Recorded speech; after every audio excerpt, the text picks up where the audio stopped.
Welcome to Picks with the Professor, the show where a real statistics professor and his cousin gives you sports betting tips. I'm your host, Professor Sides. For the latest updates, information, and picks, you can follow me on Twitter at Professor Sides. You can follow my cousin Jared on Twitter at Cousin Jared. Today is Thursday, August 18th, 2022, and this episode covers all of today's Major League Baseball games. In case you're new here, I've built a mathematical model for win probability and totals using hitter and pitcher projections I've created along with weather data in order to make one moneyline pick on every game that's played 7 days a week, though there are no Sunday shows. That doesn't mean that I recommend you do the same, as my goal in this episode is to share key information about today's games, give you a few things to think on, and explain why the model or I like or don't like a certain play in order for you to come up with picks that you are comfortable with. I never recommend blindly tailing or fading any pick, but rather to hear the justifications and thought processes to make sure you're fully on board with us or against us before investing your hard-earned money. And as I go through my plays, remember that there are no locks in gambling, so I'll give you our loves, likes, and leans to indicate my confidence level with respect to scaling wagers. And as always, please remember that good and bad variance will occur. So as much as I'd like to see it will be profitable each and every day, that is an impossible reality for any gambler. Cousin Jared this week, kind of so-so, hanging in there. After the last 2 weeks, if this is our down week, I mean, I'd love a down week to be break even after the last 2 weeks, right? Yeah, exactly. And a boost last night, even from the Guardians, who I thought completely were left for dead there about the bottom of the eighth inning or so, and somehow they managed to find a way to score 4 runs or 6 runs, I think, in the bottom of the eighth. And come through and get a win for us. So the night could have been even worse if the Guardians hadn't pulled that out. But yeah, thank goodness for the Guardians. Near and dear to our heart. They haven't quite reached Mariners level for me. Not quite. They're getting there though, which I am shocked to actually be able to say. Right. No, I agree, and they've done that a lot. They've had a lot of comeback wins this year. The wild thing is, I mentioned this yesterday, we've seen a lot of like really close games. You had that kind of comeback situation. We missed the Brewers yesterday, lost 2-1. So at least if you had run line there with the +1.5 you won, but that was a close one. The Diamondbacks Giants game was another close game. We've seen a lot of tight games, and that makes a couple of swings to the bat could really swing you from like having great nights or horrible nights or mediocre nights. That's why I said like this week I feel like hanging in there has been kind of good. There's been just so many tight games, and I think we've done pretty well in the games that have been mostly well decided. But those coin toss games, you're just like hoping to escape and not lose too many of them because you never know when it's going to be late tight games, like exactly what's going to happen. And it's been a kind of a wild week in baseball, I feel like. And it definitely feels like, at least it felt to me like earlier in the season we were getting a lot of those nights where just everything that could possibly go wrong was we were losing every single time that we had a one run game like that. We were on the wrong side of it. So our luck definitely balanced out here the past few weeks, but last night a good example of some of them went our way, some did. Got some okay night. Yeah, that's why I always talk about the good and bad variance, and then a lot of times you'll have mediocre variance, where it's just like, hey, you get some, you lose some, and you just kind of say, like I said, when you have those tight games, like I said, my hope is just to walk away like break even. Be like, we got some, we lost some, but that's okay, because when you miss all of them, it's just super frustrating. Yep. All right, well, before we get to today's slate, some reminders. Please hit that like button if you're on YouTube. Also, if you aren't yet, please consider subscribing or following. It's free, and the only way, assuming you turn notifications on, to ensure you don't miss any of the college basketball, MLB, or college football content that this channel provides. Share with a friend if you know others in the game. Hit me up on Twitter or drop a comment if you're on YouTube. We love those and try to respond to as many as we can. And a reminder, we've also partnered with Horse Racing Today. For those of you who like to bet on the horses, you can find their stuff at horseracingtoday.net. We've got a team of 5 with over 125 years of ground experience in handicapping horse races. There's an angle they don't know or bias they can't identify. Check out their YouTube shows or their website. The links are in the description. Got a nice slate of games today spread out throughout the day. Not too light. Sometimes the Mondays and Thursdays when you have like 6 games, it's like, well, you really only like 1 or 2 of them, and it's like everything's on like those games, right? At least I like it when you get these like 11 game slates. You got a little more options here, not quite as chaotic as normal, spread out throughout the day. Should be a nice day of baseball. We're going to start off with a banger here, 1:15 Eastern. Rockies at the Cardinals. It'll be a warm one in St. Louis. It'll be mid-80s throughout this game. No wind effect at all. Antonio Senzatella versus Adam Wainwright. Senzatella, a 4.67 ERA. Advanced metrics say it should be a tiny bit better than that, but he's fairly average. Wainwright continuing to have a solid season despite his age. 3.27 ERA. Now the advanced metrics say it should be about a half run higher, but still a pretty good season, pretty good pitcher at this point still in his career. Cardinals have massive edges everywhere offensively in the bullpen and with regards to the starting pitcher, and at home. Model says it should be Cardinals minus 253. Again, this Rockies team gets a boost at home. That means they aren't as good on the road. They have one of the biggest home road splits every year, it seems like. I'm all over the Cardinals here at minus 210. It's an A-grade pick in these low 200s. I like the Cardinals. It's a big price to lay, but I think they can get it done. And again, the model says the total's priced fairly accurately. Model says 7.4. Actual total is 7.5. I don't expect the Rockies to score much. It's warmer, which is going to make the ball carry a little bit out there in St. Louis, but it's still fairly pitcher-friendly. And again, you got Wainwright and some good Cardinals relievers. I don't think the Rockies help us out too much with this total. So the total model says stay away, just stick to the Cardinals here. Again, in the low 200s, pretty good value, in my opinion. Again, I think this should be out into the mid-upper 200s. Cousin Jared, what do you got for us?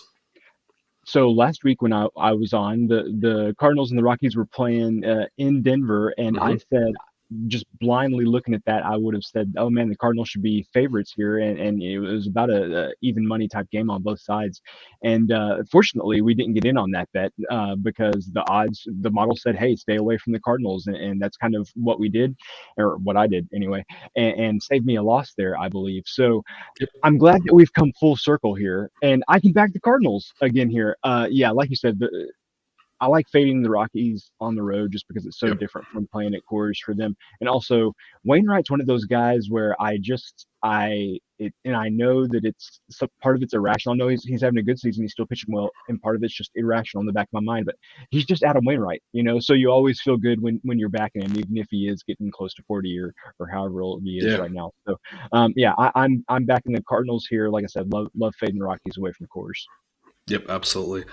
2:05 Eastern first pitch. A's at the Rangers. A's continuing to win us 2 in a row now here in Arlington. I'll take them again here. Big plus odds at plus 172. It's a B grade pick. It's a scary pick anytime you get the odds up this high, especially it's scary backing a guy like Zach Logue, who's not very good. 5.49 ERA and the underlying metrics say that's pretty accurate for him. Only 9 outings, but he doesn't project well at all. He's one of the weaker pitchers in my database. Of course, he'll face Dane Dunning, who's just very average. 4.12 ERA, that's about what the underlying metrics say. Again, gets a straight-up average rating in the database. Both these sets of relievers are terrible.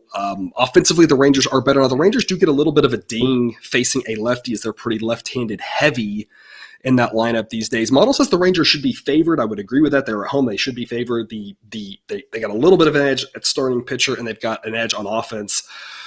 But the question is just by how much. Model says 164, 172 is a pretty decent edge here on the A's. It's enough to get a B pick for me. It's a scary B pick because it's always scary backing the A's. But, I mean, it's an A's team that probably plays better on the road than at home, considering they have no home fans. They've won these last 2. They didn't have to use any of their relievers last night, really, because they ran away with the game for the most part. This is a don't watch it and just hope it's chaos and turn it on in the 8th inning type game. I mean, it's a plug your nose and play. It's a whatever you want to call it, right? I mean, this A's team is terrible, but the Rangers aren't good either, and that's what I've been saying about them. And I'm kind of, the last 2 nights the model said, hey, there's a little bit of an edge on the Rangers, and that hasn't worked out. I mean, maybe the Rangers win this one, of course, and now I'm just zigzagging all over the place. But again, the model's not overreacting to one game. The model's just saying, yeah, Logan's bad, but he's not that bad. Right. I don't know. I don't like playing the A's here, but it's all about the value. And again, long-term wise, there's value in this play. In the long term, these odds are just way too high. It's A's or pass, really. And if you pass, I don't think that's crazy. But I think the A's are worth a look here at these plus odds, especially if it gets higher. It's worth, a flyer, a small investment, maybe something. The A's have a shot at this game with some bad pitching all the way around and not very good hitting. Yep. What do you think, Cousin Jared? Yeah, I think you hit the nail on the head there. It's A's or pass, and for me, it's a pass, definitely. I definitely love fading the Rangers, that's for sure. I feel like they've been a little overrated all season. I think back to the beginning of the year when we were, I feel like making money hand over fist on the A's. And I made the comment of they're still going to win 50 or 60-something games or however many it is, and they're up to 43. But man, you just can't feel good backing them at this point in the season. So not a big enough edge here for me to go in on the A's, even though I love fading the Rangers. So this will be one of those things, like you said, maybe if it gets out to like a 15-cent edge or something like that, maybe I put a small amount on it just because, I love fading the Rangers. But right now it's just not a large enough edge for me to make an investment. Yeah, I think we talked about the A's. I think we were like, yeah, they'll for sure they'll get to 60 wins or whatever. You look at it and you're like, Yeah. I think they're still going to get there, but I'm not. Yeah, I'm it's not gonna be holding my close. breath. Yeah, It's yeah, going to be exactly. close. Yeah. Yeah, absolutely. Model says 8.2 for the total, and the actual total is 8.5. 2:10 Eastern Start Time. Dodgers at the Brewers. You talked about this one at the top. Brewers hanging in there last night, losing 2-1 as decent sized dogs. And I think last night was the embodiment of why I said that was an A grade play. It was one of those that if they keep playing that game enough and it's tight enough, that big plus 150 or whatever we got offered a ton of value. They only play it once, and so we lost that one game. But I mean, what's his face for the Lauer for the Brewers, kept them in that game, which is just what I thought he could do. And sometimes the thing is you gotta make those bets at those plus odds, and you're gonna lose some of them, and it sucks, but you're gonna win enough that it's gonna balance out in the long term. Yep. I like the Brewers again today here. Even money, it's an A grade play. I can't remember the last time you've been able to get Corbin Burnes at home for even money. I mean, that's just insane to me. I know this Dodgers team is really good, but I've been saying it, they're overpriced. They're being priced as if the stretch they've had in this last little run is what they can do all season, and they're not going to be a 130 win pace team or whatever all season. Like, that's a small stretch, and they got a lot of wins. It was great for them, but they're good. They're very, very good, but they're not that good on the road. Andrew Heaney's a guy I like too, a 1.16 ERA and 7 starts. Underlying metrics say it should be in the upper twos. Again, a guy I've loved to back. And I hope we can back him going forward. I really like him, but again, he's no Corbin Burnes, at home. This Brewers offense, again, very hit or miss, but Corbin Burnes doesn't give up a lot of hits. He gets a lot of misses. You know what I mean? Right. I mean, one of the best pitchers in baseball here. Again, the model says is priced fairly well here at 7.5. Model says 7.6, maybe slightly warmer there if they're opening that roof today in Milwaukee, which they probably will. Not hot, not going to carry, kind of more upper 70s, around 80 degrees.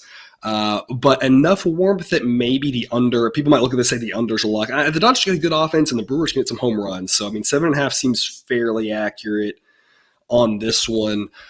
Main play here, Brewers, even money is an A-grade play. Model says Brewers should be favored to the tune of a minus 111 favorite. And that's, again, giving the Dodgers every advantage I can find, throwing everything at them, trying to give them every benefit possible. And the model still says the Brewers win this about 53% of the time. Again, it's a good enough edge to get an A-grade play for me. Backing Burnes at home at even money.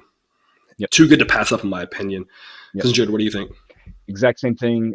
Anytime this model says back Burnes, I'm going to do it.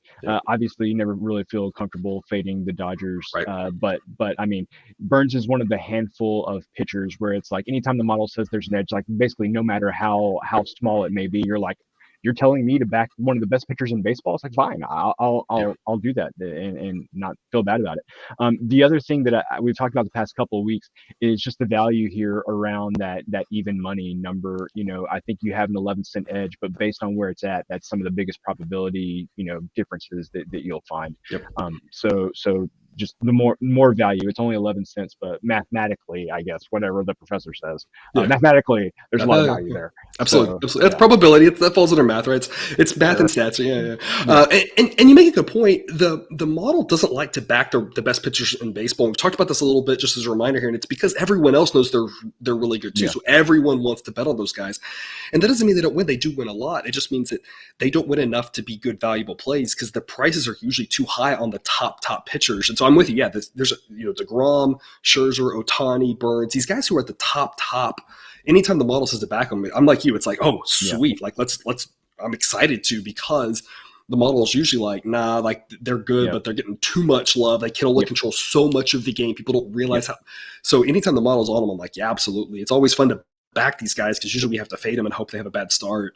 And usually we're taking plus odds against them, but getting plus odds on them or even money on them is fantastic in my opinion. Yep.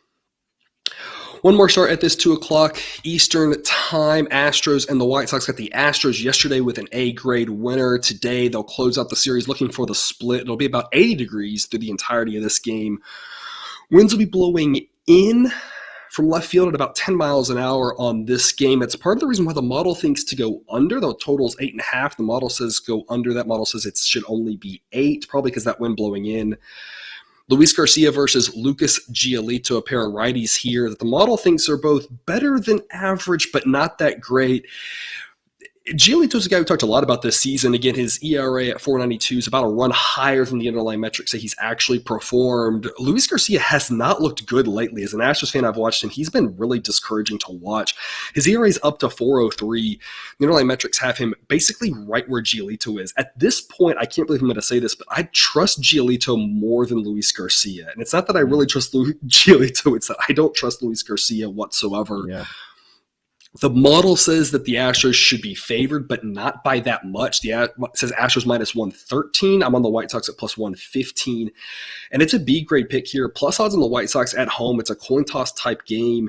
And again, I don't have a lot of faith in Luis Garcia at this point. Giolito is very hit or miss. And again, I think that's what you want in a plus odds type scenario. If he's on, the White Sox have a great chance to win this game, and you're going to cash those plus odds. Flip a coin, he's not on, he gives up a lot of runs. They might still win because Garcia can give up runs, but if they lose, oh, well, you've got plus odds. It's kind of the whole point. So the fact that he's so hot and cold, it's cool about the Brewers offense, right? It's like at plus odds or on even money, I don't mind that. As a big favorite, that's a lot scarier. Yeah. At this point, two pitchers that I don't trust whatsoever. Obviously, the Astros are better offense, but the game's in Chicago. I mean, to me, it's a coin tossy type game, plus 150. Offer some value. I think the White Sox are worth a look here at this number. Obviously, I'd like it to get a little higher. I'm assuming, Cousin Jared, I'm going to predict what you're going to say. You're going to say if this number gets higher, I can take the White Sox, but the number's not high enough. Is that where you're going with this? That's kind of what I was going to say. What I was going to say was you hit the nail on the head with your analysis of the pitchers here, because I do not trust either of these guys as far as I can throw them, especially with Giolito, how he's looked this year. And you're right. Biased with Garcia here, right? I watch him more than I would most pitchers. And so I know that he hasn't been performing very well. So for me, that's saying, okay, well, this line's spot on, no value on either side. I don't trust either pitcher. So that takes me away from the total, because there's no way I'm taking under 8.5 with these two guys. I'm with you. Yeah. Because that could be done in, 3.5 innings. If this line went crazy towards the White Sox, sure, I would dabble in it a little bit, but I just don't trust either of these pitchers to enough to make an investment either way here. Yeah, I'm with you. The model says go under 8.5 because the wind blowing in, but I'm with you. It's just a lot of variability here. I think it's probably more likely the game goes under than over, but anything can happen in this game. And, you have to always figure out how you're going to manage your bankroll, right? But it's like, anytime you have a game and you're like, I could lose this in 3 innings, you're always like, well, maybe I'll put my money somewhere else, because it still might be more likely to win than not, but that's never a fun feeling. Part of this is the mental health and emotional side of this, right? You want to be comfortable with what you're doing. Well, and to that point, I have learned over the years that I feel worse when I make a bet and I end up wishing I hadn't made it than I do if I don't make a bet and it would have ended up being a winner. Like, I can forget the bets that I didn't make, but it's hard to forget the ones that you did make. Then like I said, 10 minutes into the game, you're kicking yourself for whatever reason. So that's words. Words of wisdom there. I love that. I feel like we should put that segment. We should every week with college football. We say, because I feel like that happens with college football. Everyone loves to make the football bets. And I feel like I feel like I need to play this back to you. Like, remember now, people. To you too, because I feel like you kind of the same way with college football, right? I was going to say college football may be the one place where I can't stop myself. Exactly. That's what I was thinking. So yes, this will need to be replayed for my own edification in a few weeks, and not for the dear viewer here. Yeah, but I feel like you're right. It's a good point. It's like we have that regret on the bets that we make, and we're like, that was stupid. Why did I do that? But yeah, like you said, the ones that you don't make that you won, you never remember those, right? So at some point, there is a mental aspect to this, a mental health, emotional, whatever you want to call it, right? You got to keep yourself sane throughout this process. Yes, you do. It's a long season. It's a long season. Absolutely. Yeah, every season's long. Absolutely. 3:05 Eastern, first pitch. Whoo boy. Cubs at the Orioles. I don't think that says it all. That says it all. That says it all right here. It'll be a warm game, and they'll talk about the facts. Let's talk about the facts here, right? It'll be a warm day in Baltimore. It'll be mid-80s. Slight breeze out or across around 5 miles an hour. Probably not going to affect things too much. Two mostly terrible pitchers. The model likes the over on this one, so that's something to think about here. Model says 9.8. The actual total is 9. I like going over 9 on this one right here. I'm surprised it's not 9.5. Again, both these pitchers are bad. The Cubs relievers are terrible, and both offenses are hovering near average. Neither offense is terrible in a warm day in Baltimore. And again, it's not as hitter-friendly as it used to be. It used to be a hitter-friendly ballpark. Now it plays pretty neutral, but a neutral-ish park in 85-degree weather, I think you got a chance for some runs here with these pitchers. So model likes over 9. Adrian Sampson, 388 on the season, ERA on the season. Underlying metrics have him at a 392. Spencer Watkins, 423 ERA. Underlying metrics have him more in the mid-4s. The biggest question marks in this game are these two starting pitchers. I think how you assess the starters matters in how you handicap this game. And the model says Sampson is not that bad. Now, he was terrible last year, and he has not had a good major league career. But this year, he's been fairly solid. Again, sub-4 ERA, the underlying metrics line up exactly with that. So he still projects a little bit worse than that because of last year, but the model thinks Sampson is only slightly below average, and the model does not like Spencer Watkins. The Orioles don't like Spencer Watkins either. When they called up DL Hall to give him a start, who did they move to the bullpen? Spencer Watkins, who pitched a relief that game. I'm not the only one who doesn't like Spencer Watkins, right? The model, not me. I don't dislike the guy at all. Just the model, right? Doesn't like him. Right. The model thinks he's not very good. Thinks that even at 423, he's still worse than that. So when you got an edge with the starting pitcher for the Cubs, the offenses are both a wash. Obviously, the Orioles have a massive bullpen edge. Model says this should be Orioles minus 107. I mean, the model says that despite how well the Orioles have played, it's taking that into account. Model says that the Orioles are home, but the offenses are a wash, and there's a big enough edge in Sampson over Watkins that this is about a coin toss game. Plus 193 is an A-grade play for me on the Cubs. Flip a coin 100 times, you win 50 of them, and at plus 139, you're walking away happy. So that's kind of how the model views this game. It's not a comfortable play because the Cubs aren't that great. And the Orioles have been really good. But again, you've got the worst pitcher here going for the Orioles, the worst of their starters. Model says take a chance on the Cubs that their offense can keep them in this game. And again, it cancels out. And Sampson's a solid pitcher. I think a lot of this is you have to question how you feel about these starters and see if you agree with the model's assessment. The model thinks that Sampson's a decent bit better than Watkins. Despite last year, he's done well this year. So we're back in Sampson here. A-grade play on the Cubs at plus 139. And I'll close the way I started with a heavy sigh. Because what do you got? Yeah. So I'm going to ask you a question and give you a second to look up the answer here while I keep talking. But I would like to know what the ROI on A-grade money line plays is for the season. So, dear viewer, I like to come on here and give you rationalizations as to why I make certain picks. And I'll be honest with you, it's killing me going against Baltimore here because I feel like they've been so good to us this season. And the Cubs, especially lately, have not been very good to us. I also feel like they've been trotting out a little bit suspect lineups the past few weeks, and I think they've been resting their guys a little more. So maybe you get everybody back for the Cubs today. They put in their normal lineup. Maybe you feel a little bit better about it. But Professor, I don't know if you got the answer now. What is the ROI on A-grade money line plays for the season? 10%. Okay, that's it. The model says that it is an enormous edge. The model has been good with these A-grade plays all season. Those reasons I gave you, it make me feel a little uncomfortable just because I've loved backing the Orioles so much. But the math is the math. So just go with the Cubs here, people. I feel like once a month we have to have that quote. The math is the math. Yes, exactly. And this one is like cut and dried. There's no question about it. Just too much value on the Cubs to pass up here. Yeah, and I agree. And I looked at this, and I color when I output everything in. I color code it just so I can easily see stuff. A lot of the visualization, try to see things quickly. And the edges at the 6% or higher mark have been even higher than that. The 6% or higher, I just don't have it right up with me, but it's like 20 some odd % ROI. This is a 6% edge on the Cubs. And so I looked at it, and when I saw that it was a deeper color, I was like, okay, well, we're going to probably go with a B play on the Cubs here at plus odds, give them a chance, and all of a sudden I was like, oh my gosh, like you can't, like you said, you just can't pass it up. You just have to trust it at some point. And it's not that all those are going to win. They don't all win, but enough of them win that it's, like you said, you just got to kind of trust it. And that's what we're doing here, trusting the model. Like you said, it's an uncomfortable play. I hate fading the Orioles. They've been so good to us. The Cubs have just been all over the place. And maybe it's like we talked about with Gialito and with the Brewers, right? Cubs kind of all over the place. That's maybe what you want with plus 139, right? Is an all over the place team. If they show up, you got great odds. And if not, again, that's the whole point of plus odds is you don't have to win all of the plus odds to be profitable. Whereas the minus odds, you have to win more than half. And sometimes a lot more than half to be profitable. Yep. Yeah, that'll be interesting. One last afternoon game for us, 3:45 Eastern, Diamondbacks at the Giants. Chilly one in San Francisco. Upper 50s for this one. Wind blowing out pretty strong, but again, a park that's built to minimize those wind effects. Zach Gallen versus Logan Webb, two really good pitchers. ERAs right around 3. Underlying metrics for both of them a little bit higher. Both these guys are very good. Model likes Webb more than Gallen. Model's been down on Gallen all season. We talked about this. I don't quite know why. I think he's probably a little better than the model realizes. Model says Giants minus 136, says it's priced pretty well. I think the Giants minus 138, but again, there's really not a lot of value on this one. I think it's a game that's priced well. Two really good pitchers. It's a game that is really tough to peg with these two great starters and two crappy bullpens. I mean, it's priced pretty right. Again, Diamondbacks weaker offensively. It's part of the reason why the Giants are favored here at home. I'll take a flyer on the Giants here with a C-grade pick, but again, I think it's priced fairly well.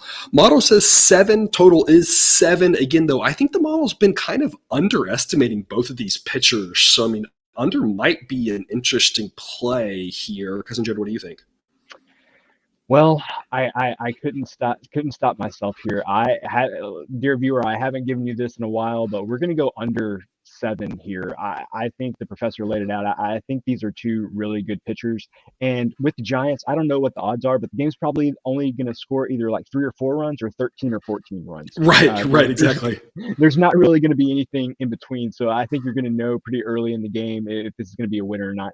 I know the wind's blowing out today, but just this park with these two pitchers, like if there's going to be a game where the Giants are going to have a low scoring one, I think it's going to be a day like today. So I'm taking a flyer on the under here. Again, haven't done this in a while, but just something feels right about the under in this game. And I don't say that very often. So for me, that means a little something. So I'm taking a flyer on the under here. And some people might say go to the first 5 market as well. That's an option that you might have. Mm-hmm.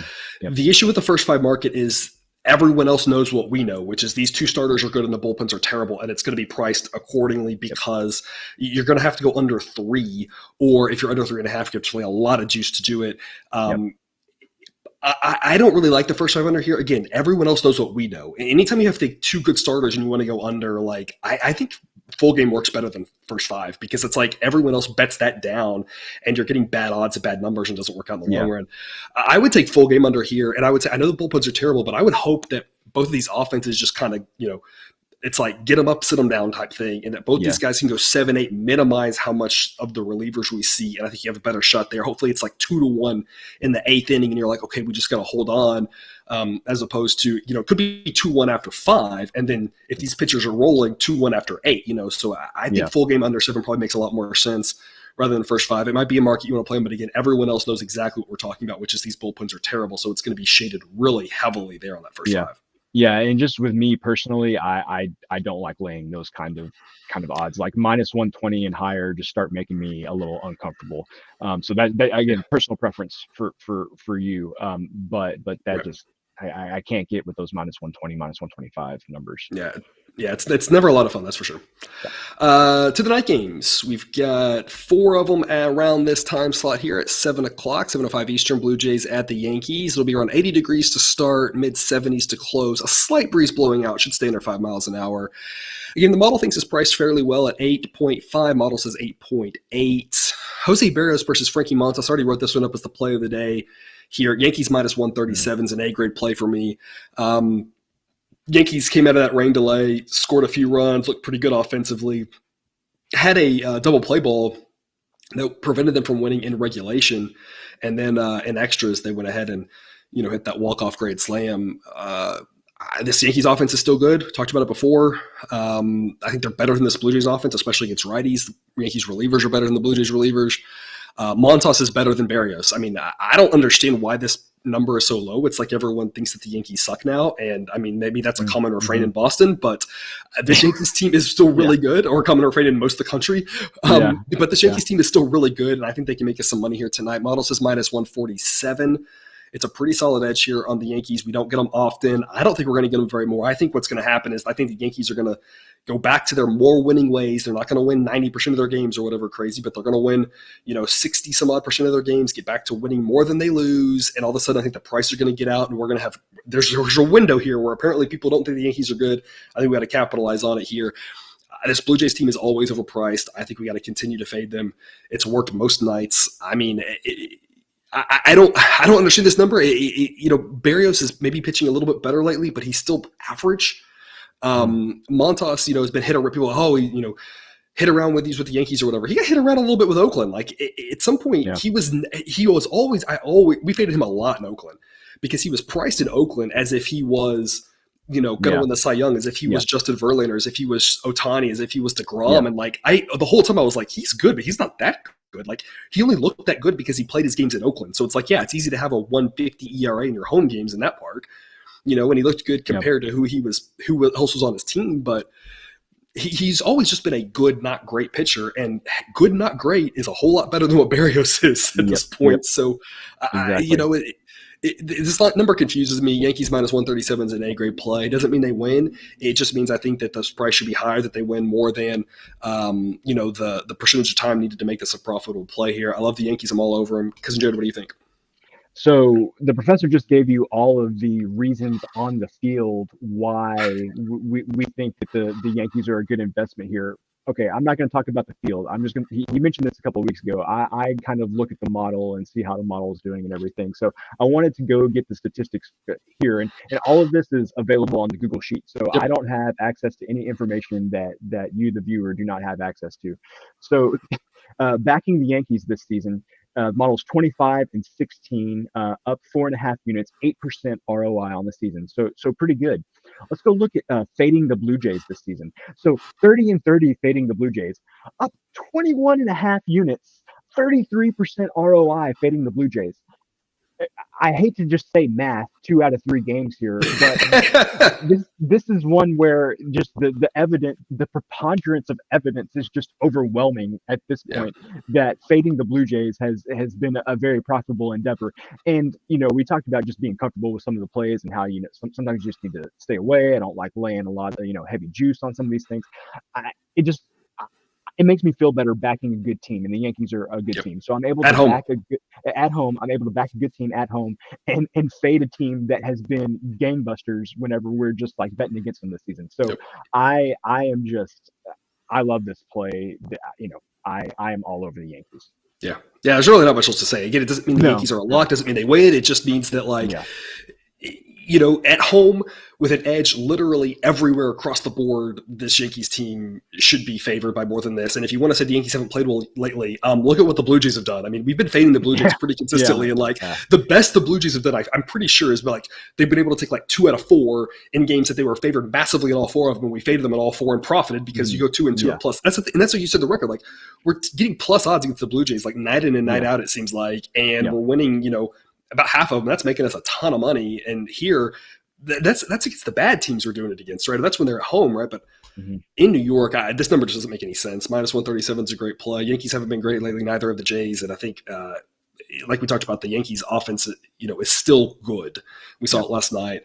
Maybe that got them going here, and they could score off of Berrios here tonight. 7:05 Eastern Start Time, Red Sox at the Pirates, around 80 degrees to start, around 70 degrees to close. No wind in this one, as it'll be a very calm night in Pittsburgh. Josh Winkowski for the Red Sox was supposed to pitch yesterday behind Hill. Hill went 5 strong innings. I think nobody saw that coming. He was supposed to, coming off the injured list, was supposed to give him 3 innings or something and then go to Winkowski. Winkowski wasn't needed, so they're starting him tonight. But as I mentioned yesterday, he's not good. Gets a below average rating according to the model at a 107. Underlying metrics agree with that 4.69 ERA. Not a good pitcher against JT Brubaker, who was pretty average, a 4.45 ERA. The advanced metrics say it should be in the upper 3s, though. Starting pitcher edge here for the Pirates. Bullpen-wise, of course, the Pirates relievers are terrible, and we can count on them to give up some runs. That's going to happen. Offensively, Red Sox are better. Red Sox should be favored. The question is by how much. Model says minus 130, so it's Pirates or pass in this one. I'll take a chance on the Pirates. At plus 143, it's a B-grade pick here at home. Game plan for the Pirates here, go up, put up a handful of runs early, and then just hold on again. They will give up some runs late.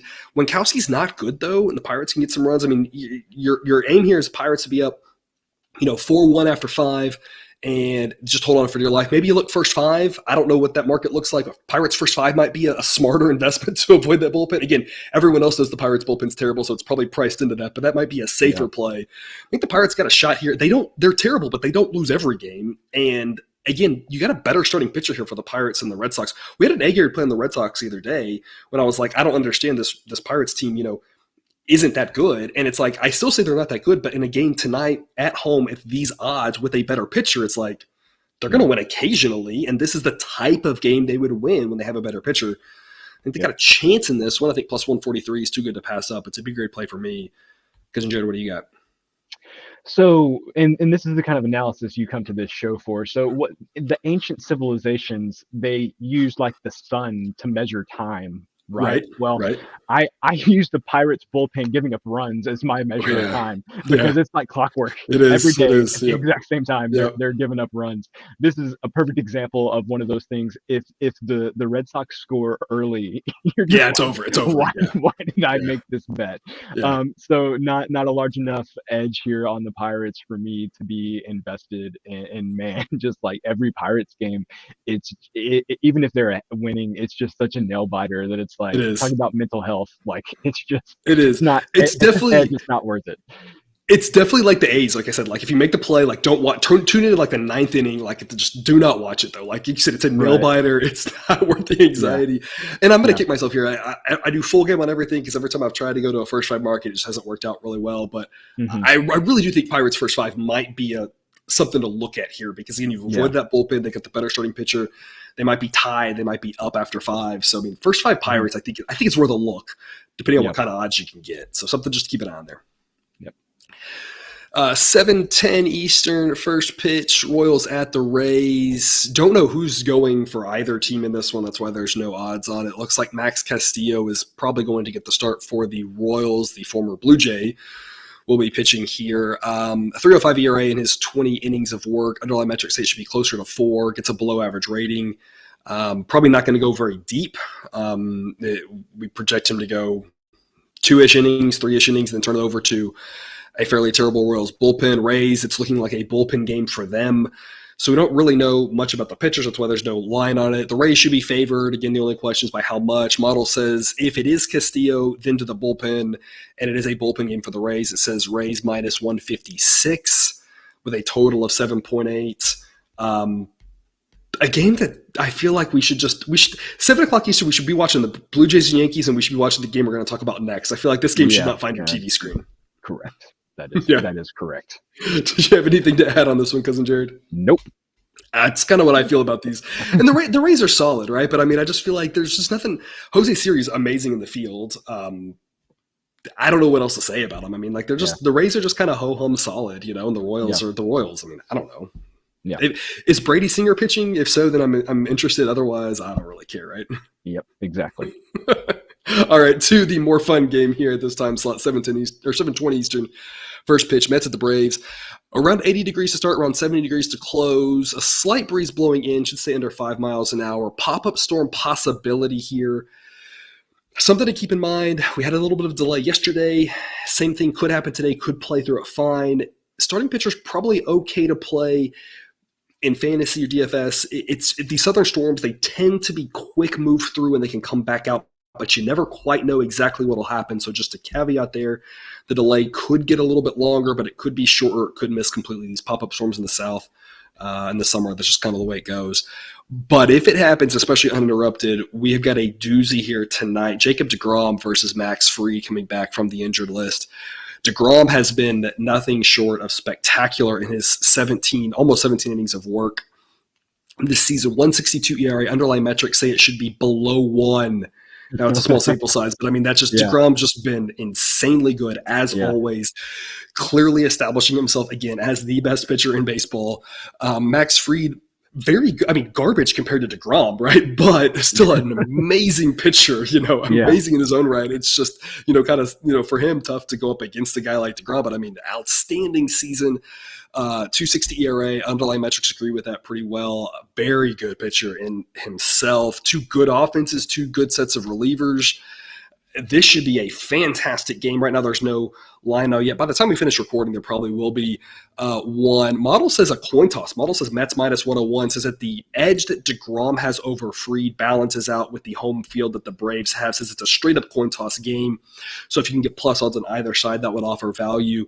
Model says total of 6.8. I saw some early numbers of this at 7.5, which surprised me. I've been checking. Those are all gone. Those are all gone. Okay. Yeah. I was like, that was shocking. I was like, maybe hopefully someone got on that early if you play at one of those books. But I was expecting 6.5 to 7 for this one. Model says 6.8. I'd go under 7 personally. At 6.5, I think it's probably priced pretty right. Two good offenses, but I mean, these two pitchers are phenomenal. Yep. Because Jared, what do you think?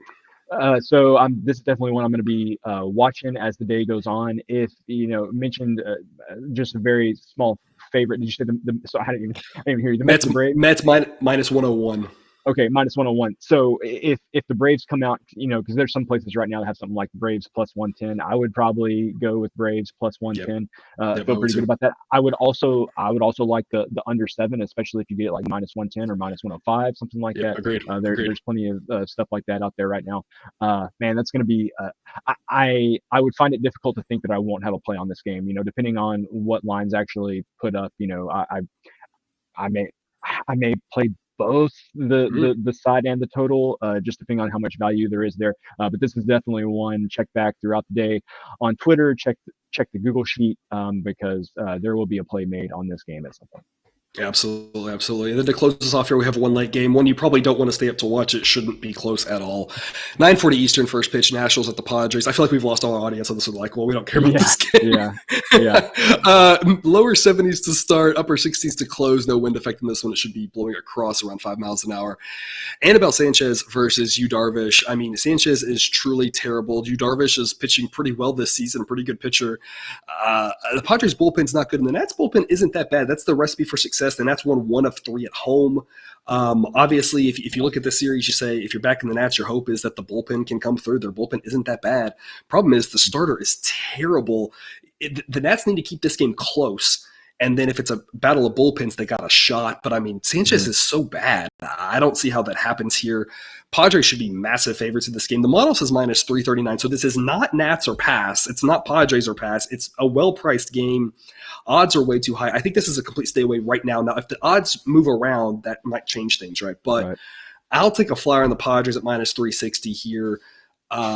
But I just don't think it's worth an investment. Again, model says minus 339. So the odds on the Nats aren't high enough to get excited about. You need some massive odds here because you're really playing a lotto ticket backing Annabel Sanchez on the road against a good Padres team.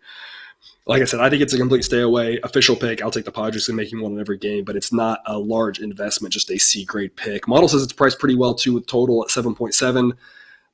The money, the total out there right now actually is 7.5, so it says priced pretty well. I will say this, too, the run line edge probably correlates pretty strongly with the money line edge. I don't think there's a money line edge. I don't think there's a run line edge either. You're having like massive minus odds on the run line with the home team. Who has less incentive to win by multiple runs at the end if it is tight. So, I mean, Padres probably win. They probably win big. I just don't think it's really worth an investment. But it's not as bad as some of the other odds where I'm like, no, don't do it. It's like, I don't know. Yeah. These odds are kind of meh, in my opinion. Because, Jared, what do you think? So I said that I love backing the good teams with like the Yankees. And I also said I hate backing the bad teams like the A's. That's why I couldn't get there with them. There's no way I'm laying this number with the Padres. It's so large. That is a huge number. Yeah. I will be completely honest with you, viewer. I was looking at the plus 1.5 run line on the Nationals here at plus 155. I don't think I can bring myself to do it. Yeah. They're not a good team. I wouldn't feel comfortable with it. I would regret it probably by the bottom of the 3rd inning. Probably bottom of first with Annabel Sanchez. yeah. But if I had to look anyway, I would probably take the 1.5 runs with the Nats here. But I cannot recommend that as a play. It's one you can kind of make a case for anything here. You can make a case for the plus 1.5 being interesting, more of a pitcher friendly ballpark, lower scoring game.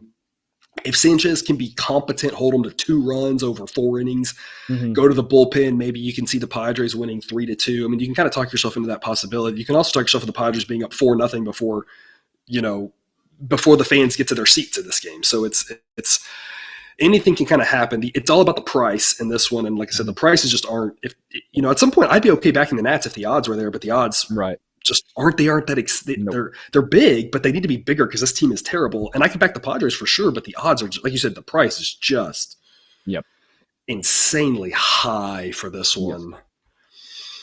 And that's all of our games today. I'll recap the A-picks here for you. You got the Cardinals starting us off in the daytime here at -210 at home against the Rockies. I've got the Brewers also an afternoon game at even money at home against the Dodgers. I got the Cubs in the late afternoon slot on the road at Baltimore at +139.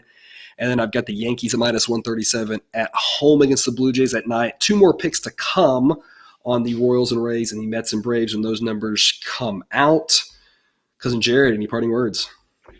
9 days until college football season, somehow probably 4 days until you've got a show in your feed for the first week of college football. We're going to have 7 FBS games, FBS versus FBS games, the first weekend there on August 27th. May even throw in an FCS game or 2, small slate. So we've got to come up with something to talk about. And also, I don't know about the professor, but next week will be the 1 year anniversary of this show.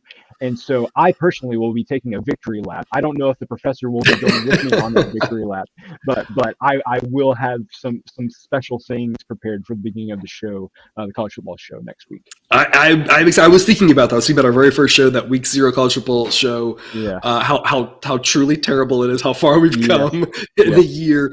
We were talking about this, that we're going to be recording a week 0 show in the next few days, and it just blows my mind that we're already to a year. It's been a really fun ride. Obviously, thank you to the viewers if you're still watching this. Thank you to everyone who's watched and supported. It's been a blast. Yeah, and just so you know, Professor, because nobody's actually still watching this show. It's probably true. At this point, we're going to cover that at the very beginning. We should do that. We should. You're right. I'm terrible at these things. Like I tell you people all the time. Like I watch the sports, and I sometimes I play some sports, and I do the math. That's what I do. I don't. I'm so terrible at all of these things. But you're right. We should do that at the start, because obviously we are nothing without the fans. And so what are the odds that we can get Jack back for a one-time go round? For a one-time, we probably could for one time. Yeah, we'll have to time it funny. We'll have to do some weird timing. We'll work on that. Viewers, we know you've missed him in his virtual backgrounds. Yes, he always had some wonky ones. Yeah. All right, well, that's all we have for you today. Thanks for tuning in to another episode of Picks with the Professor. A reminder to check out the Google Sheet for model picks, projections, and results. You can find that link and more at the website, www.pickswiththeprofessor.com. If you haven't done so yet, please click that subscribe button to ensure all the sports betting content we provide on this channel dropped right into your feed. I will see you tomorrow, and until then, remember, you can eat your betting money, but please don't bet your eating money.